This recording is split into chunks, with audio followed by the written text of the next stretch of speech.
Sun travels வடமாகாணத்தில் சட்டபூர்வமான அனுமதியுடன் இயங்குகின்ற visa consultants and ticket agent. உங்கள் பெறுமதியான கடவுச்சீட்டுகள், ஆவணங்கள் போன்றவற்றுக்கு பாதுகாப்பான அனுமதி பெற்ற நிறுவனம் சன் டிராவல்ஸ்.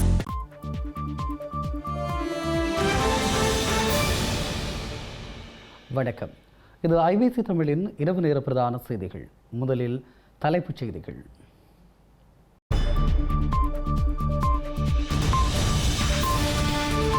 மட்டக்களப்பில் ஸ்ரீலங்கா கடற்படை அராஜகம், கடற்றொழிலாளியை முழந்தாளிட வைத்து தாக்குதல்.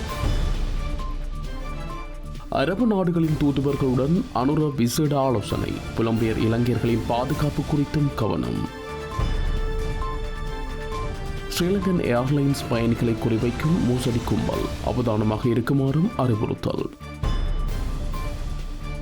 3 லட்சத்தை தாண்டிய நாடாளுமன்ற உறுப்பினர்களின் சம்பளம், தனது சம்பள பட்டியலை வெளியிட்ட அர்ச்சுனா. தமிழக தலைமைச் செயலாளர் இடமாற்றம், திமுகவிற்கு ஆதரவாக செயற்பட்ட நிலையில் நகர்வு.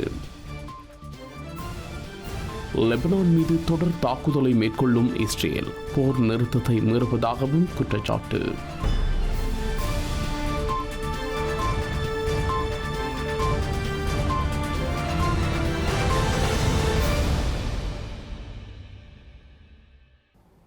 இனி விரிவான செய்திகள்.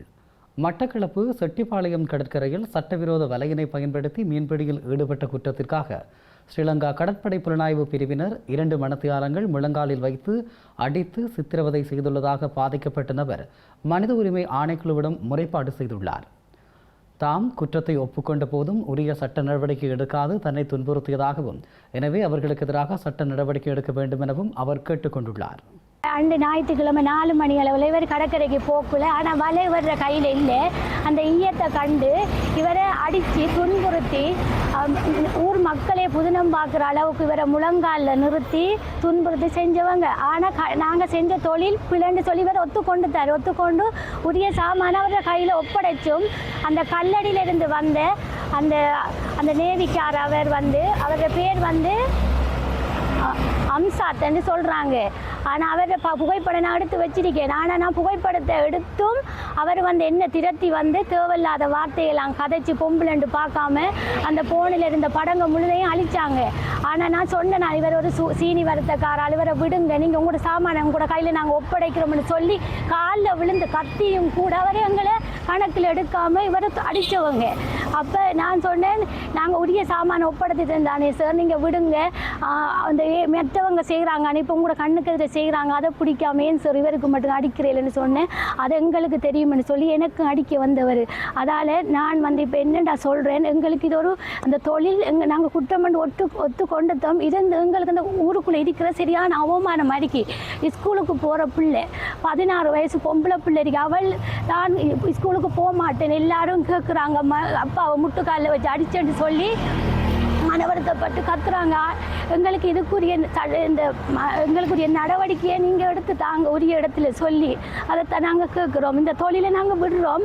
ஆனால் இவருக்கு அடித்து இவரை இப்போ நாங்கள் ஹாஸ்பிட்டலே கொண்டு வர நிலைமையெல்லாம் இவர் இருக்காரு.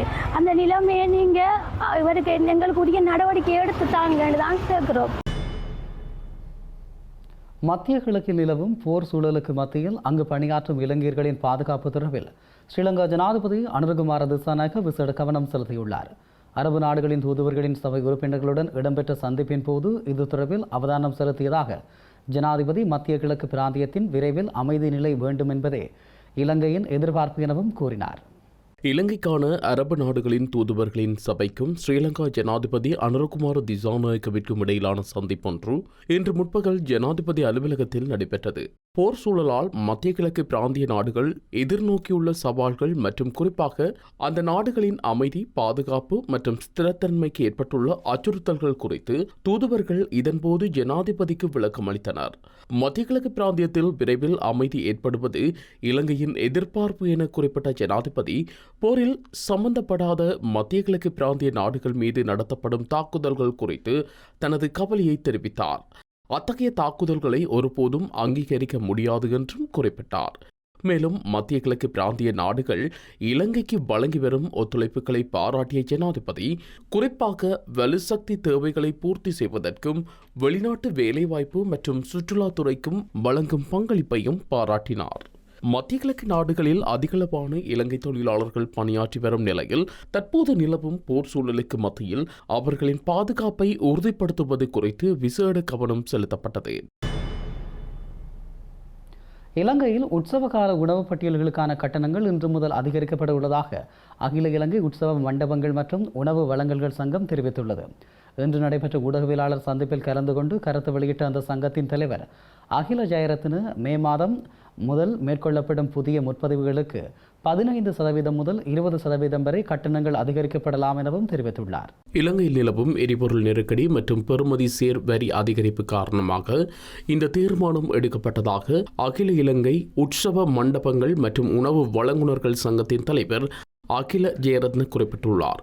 ஏற்கனவே முன்பதிவு செய்யப்பட்ட உணவுப் பொருட்களுக்கு 10% விலையேற்றம் நடைமுறைப்படுத்தப்படும் என்றும் கூறினார். பொருட்களின் விலை அதிகரிப்பால் தனது தொழில்துறை பாரிய நெருக்கடிக்குள்ளாகியுள்ளதாகவும் இந்த துறையை பாதுகாப்பதற்காக இந்த தீர்மானத்தை எடுத்ததாகவும் அவர் கூறியுள்ளார். எனினும் தமது பிரச்சினைகளுக்கு அரசாங்கத்திடமிருந்து முறையான தீர்வு அல்லது நிவாரணம் கிடைக்குமாயின் இந்த விலையேற்றத்தை மீண்டும் குறைப்பதற்கு எதிர்பார்ப்பதாகவும் கூறினார்.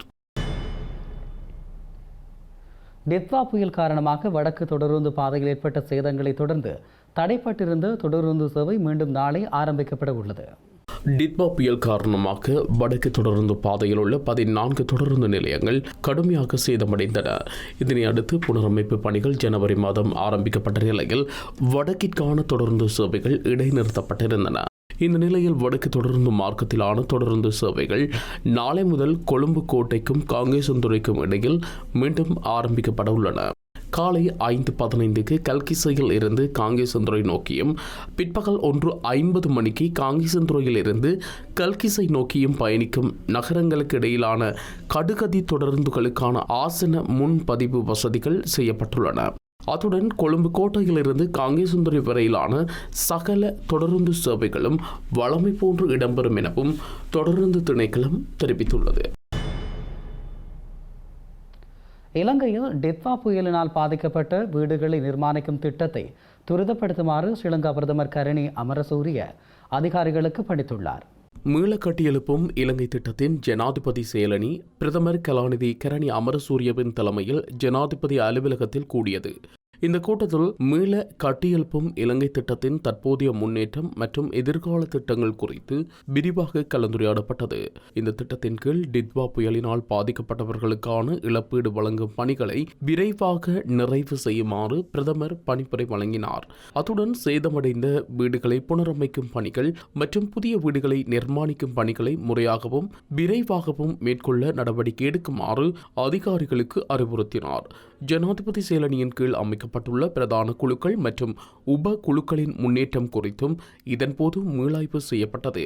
இதற்கு மேலதிகமாக புதிய வீடுகளை நிர்மாணிக்கும் திட்டம் மற்றும் உட்கட்டமைப்பு அபிவிருத்தி திட்டத்தை துரிதப்படுத்துவதற்காக அனைத்து மாவட்ட செயலாளர்கள், பிரதேச செயலாளர்கள் மற்றும் சம்பந்தப்பட்ட ஏனைய நிறுவனங்களுடன் விசேட கலந்துரையாடல் ஒன்றை நடத்துவதற்கும் இக்கூட்டத்தில் தீர்மானிக்கப்பட்டது. இந்த கலந்துரையாடலின் போது டித்வா புயல் தொடர்பாக தயாரிக்கப்பட்ட பேரிடருக்கு பின்னரான தேவைகள் மதிப்பீட்டு அறிக்கை பாதுகாப்பு பிரதி அமைச்சர் மேஜர் ஜெனரல் ஓய்வு நிலை அருண ஜெயசேகரவினால் பிரதமர் கலாநிதி கரணி அமரசூரியவிடம் கையளிக்கப்பட்டது. ஸ்ரீலங்கா நாடாளுமன்ற உறுப்பினர் அர்ச்சுனா ராமநாதன் தனது மாதாந்த சம்பள விவரத்தை உத்தியோகபூர்வ முகநூல் பக்கத்தில் வெளியிட்டுள்ளார். இதுவரை நாடாளுமன்ற உறுப்பினர்களும் இதே சம்பளத்தை பெற்றிருப்பார்கள் எனவும் அவர் குறிப்பிட்டுள்ளார். இதன்படி ஸ்ரீலங்கா நாடாளுமன்ற உறுப்பினர் அர்ச்சுனா 3 லட்சத்திற்கு அதிகமாக சம்பளம் பெற்றுக் கொள்ளப்படுகின்றமை குறிப்பிடத்தக்கது. ஸ்ரீலங்கன் ஏர்லைன்ஸ் நிறுவனத்தின் பயணிகள் மற்றும் வாடிக்கையாளர்களை இலக்கு வைத்து பாரிய அளவிலான மோசடி நடவடிக்கைகள் அதிகரித்து வருவதாக எச்சரிக்கை விடுக்கப்பட்டுள்ளது. இதனால் அவதானமாக இருக்குமாறு பொதுமக்களுக்கு ஸ்ரீலங்கன் ஏர்லைன்ஸ் நிறுவனம் அறிவித்துள்ளது. ஸ்ரீலங்கன் ஏர்லைன்ஸ் நிறுவன ஊழியர்களைப் போன்று மோசடியாளர்கள் ஆள் மாறாட்டம் செய்து வாட்ஸ்அப் அல்லது நேரடி தொலைபேசி அழைப்புகள் மூலம் வாடிக்கையாளர்களை தொடர்பு கொள்வதாக அந்த நிறுவனம் தெரிவித்துள்ளது. இவ்வாறு தொடர்பு கொண்டு உரையாடும் மோசடியாளர்கள் வாடிக்கையாளர்களிடம் சில செயலிகளை பதிவிறக்கம் செய்யுமாறு கூறுவது, கையடக்க தொலைபேசி திரைகளை பகிருமாறு கோருவது, உரிமுறை பயன்படுத்தக்கூடிய கடவுச்சொற்கள், ரகசிய வங்கி இலக்கங்கள், கடன் அட்டை விபரங்கள் அல்லது ஏனைய முக்கியமான நிதி தகவல்களை தருமாறு கோருவது கண்டறியப்பட்டுள்ளதாக ஸ்ரீலங்கன் ஏர்லைன்ஸ் தெரிவித்துள்ளது. இதனால் பொதுமக்கள் தங்கள் தகவல்களை பாதுகாப்பதில் மிகவும் எச்சரிக்கையாக செயற்பட வேண்டும் எனவும் அந்த நிறுவனம் அறிவுறுத்தியுள்ளது. ஸ்ரீலங்கன் ஏர்லைன்ஸ் நிறுவனமானது விமான சீட்டு முன்பதிவு சலுகைகள் அல்லது வேறு எந்த நோக்கத்திற்காகவும் வாடிக்கையாளர்களை வாட்ஸ்அப் மூலமாகவோ அல்லது தேவையற்ற தொலைபேசி இலக்கங்கள் மூலமாகவோ தொடர்பு கொள்வதில்லை எனவும் தெரிவித்துள்ளது.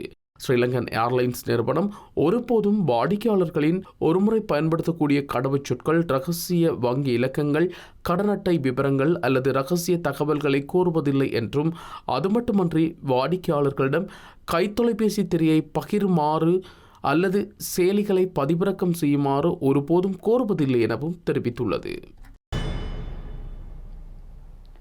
வரலாற்று சிறப்புமிக்க வட்டுக்கோட்டை தீர்மானத்தின் 50வது ஆண்டு நிறைவை முன்னிட்டு எழுச்சி மாநாடு ஒன்று நடைபெறவுள்ளது. இந்த மாநாடு எதிர்வரும் மே மாதம் 30ஆம் தேதி தந்தை செல்வா அரங்கில் நடைபெறவுள்ளதாக ஏற்பாட்டுக்குழு தெரிவித்துள்ளது. 1976ஆம் ஆண்டு ஈழத்தமிழ் இனத்தின் வரலாற்று இறைமையின் அடிப்படையில் அரசியல் அபிலாசியாக முன்மொழியப்பட்ட வட்டுக்கோட்டை தீர்மானம் தமிழ் மக்களின் ஒருமித்த மற்றும் ஜனநாயக அரசியல் விருப்பத்தின் வெளிப்படையாக அமைந்தது. 50 ஆண்டுகள் கடந்த பின்னரும் அதன் அடிப்படை கோரிக்கைகளும் கொள்கைகளுமே தமிழின விடுதலை பாதையின் அடிநாதமாகவும் அடித்தளமாகவும் உள்ளது. இந்த நிலையிலேயே வட்டுக்கோட்டை தீர்மானத்தின் 50ஆம் ஆண்டு நிறைவை முன்னிட்டு இடம்பெறும் மாநாட்டில் கல்வியலாளர்கள், மாணவர்கள், அரசியல் தலைவர்கள், சமூக அமைப்புகள் மற்றும் சர்வதேச பற்றாளர்கள் கலந்து கொள்ள உள்ளனர். இந்த நிகழ்வில் கலந்து கொண்டு தமிழ் மக்களின் அபிலாசையை வெளிப்படுத்த பொதுமக்கள், மாணவர்கள், தமிழ் அரசியல் செயற்பாட்டாளர்கள், ஊடக பிரதிநிதிகள், கொள்கை வடிவமைப்பாளர்கள் மற்றும் சர்வதேச சமூகத்தினரை ஏற்பாட்டாளர்கள் அழைத்துள்ளனர். இலங்கையில் பல வருடங்களின் பின்னர் புதுப்பிக்கப்பட்ட கொழும்பு மத்திய பேருந்து நிலையம் இன்று பொதுமக்கள் பயன்பாட்டிற்கு திறந்து வைக்கப்பட்டுள்ளது. குறித்த புனரமைப்பு பணிகள் சுமார் 585 மில்லியன் ரூபாய் செலவில் முன்னெடுக்கப்பட்டுள்ளதாக தெரிவிக்கப்பட்டுள்ளது. கொழும்பு மத்திய பேருந்து நிலையத்தை நவீனமயமாக்கும் திட்டமானது கிளீன் ஸ்ரீலங்கா திட்டத்தின் கீழ் கடந்த ஆண்டு இறுதியில் செயற்படுத்தப்பட்டது. பொதுமக்களுக்கு கூடுதல் வசதிகளை ஏற்படுத்தி பேருந்து நிலையத்தை நவீனமயமாக்குவதே குறித்த திட்டத்தின் நோக்கமாக இருந்தது. 2 முனையங்களை கொண்ட இந்த நிலையத்தில் தரைத்தளம் பேருந்து தரிப்பிடமாகவும், 2ஆம் தளம் ஓட்டுநர் நடத்துனர் ஓய்வு அறைகளாகவும், 3ஆம் தளம் நிர்வாக அலுவலகங்களுக்காகவும் நவீன வசதிகளுடன் தரம் உயர்த்தப்பட்டுள்ளன. அத்துடன் பேருந்து நிறுத்தும் கட்டடங்கள் புதுப்பிக்கப்பட்டு ஒரு புதிய தகவல் மையம் நிறுவப்பட்டு சுகாதார வசதிகள் மேம்படுத்தப்பட்டு சுற்றியுள்ள பகுதியும் அழகுபடுத்தப்பட்டுள்ளது. குறித்த புனரமைப்பு பணிகள் சுமார் 585 மில்லியன் ரூபாய் செலவில் முன்னெடுக்கப்பட்டுள்ளது. இந்த நிகழ்வில் ஸ்ரீலங்கா போக்குவரத்து அமைச்சர் பிமல் ரத்நாயக்க, பிரதியமைச்சர் பிரசன்ன குணசேகர, விமானப்படை தளபதி ஏர் மார்ஷல் பந்து எதிரிசிங்க ஆகியோர் கலந்து கொண்டனர்.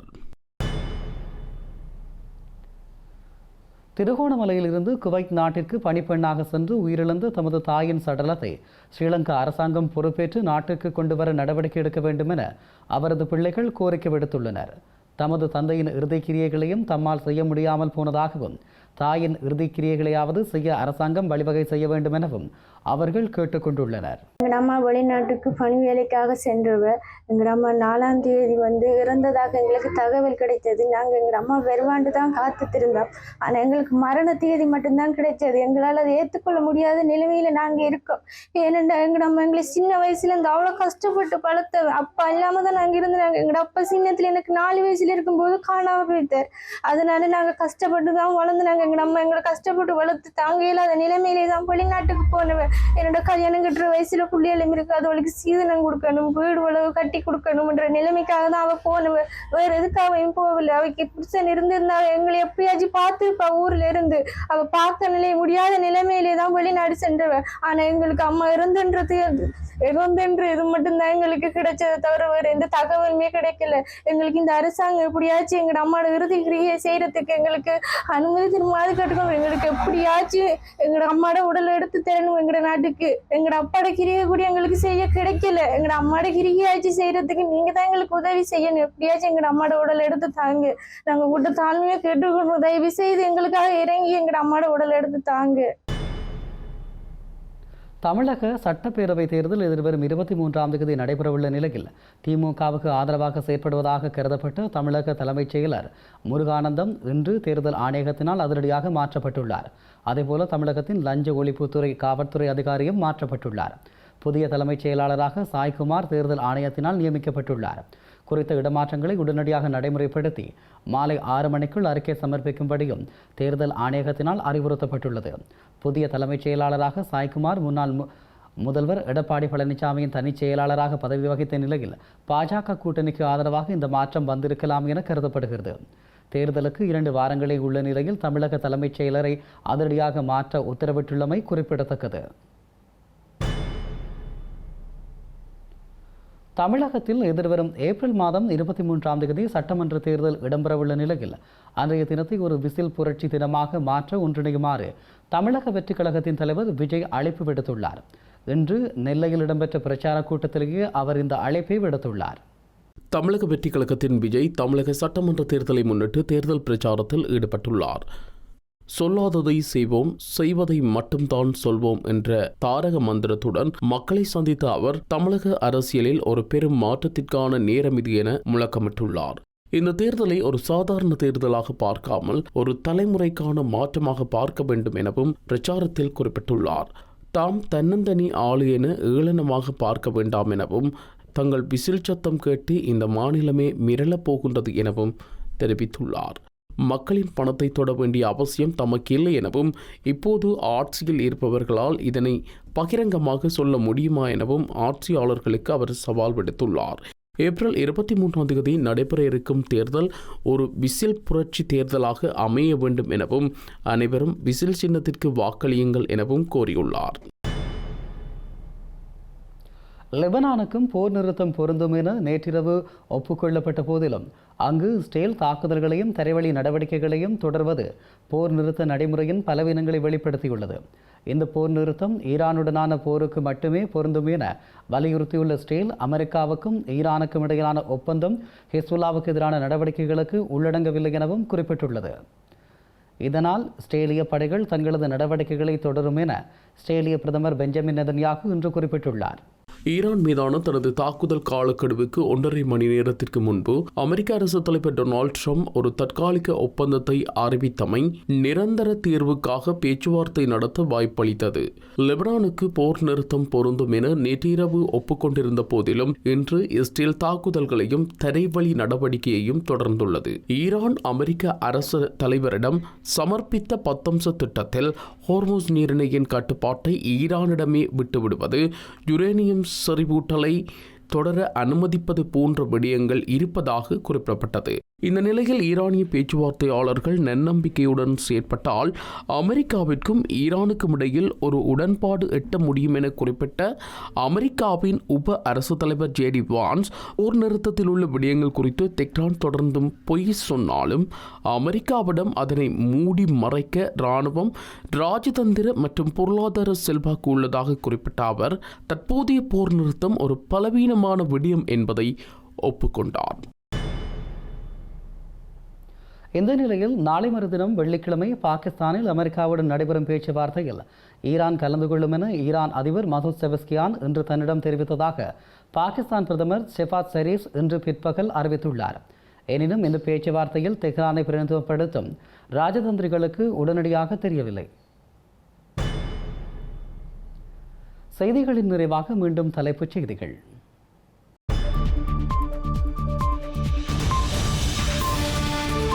மட்டக்களப்பில் ஸ்ரீலங்கா கடற்படை அராஜகம், கடற்றொழிலாளியை முழந்தாளிட வைத்து தாக்குதல். அரபு நாடுகளின் தூதுவர்களுடன் அனுர விசேட ஆலோசனை, புலம்பெயர் இளைஞர்களின் பாதுகாப்பு குறித்தும் கவனம். ஸ்ரீலங்கன் ஏர்லைன்ஸ் பயணிகளை குறிவைக்கும் மோசடி கும்பல், அவதானமாக இருக்குமாறும் அறிவுறுத்தல். 3 லட்சத்தை தாண்டிய நாடாளுமன்ற உறுப்பினர்களின் சம்பளம். தனது சம்பள பட்டியலை வெளியிட்ட அர்ச்சுனா. தமிழக தலைமைச் செயலாளர் இடமாற்றம். திமுகவிற்கு ஆதரவாக செயற்பட்ட நிலையில் நகர்வு. லெபனான் மீது தொடர் தாக்குதலை மேற்கொள்ளும் இஸ்ரேல். போர் நிறுத்தத்தை மீறுவதாகவும் குற்றச்சாட்டு.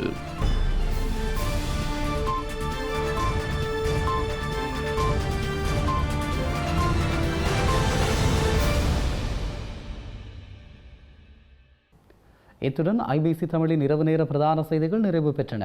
உடனுக்குடன் செய்திகளை அறிந்து கொள்ள ibctamil.com என்ற எமது இணையதளத்தை பார்வையிடுங்கள். வணக்கம்.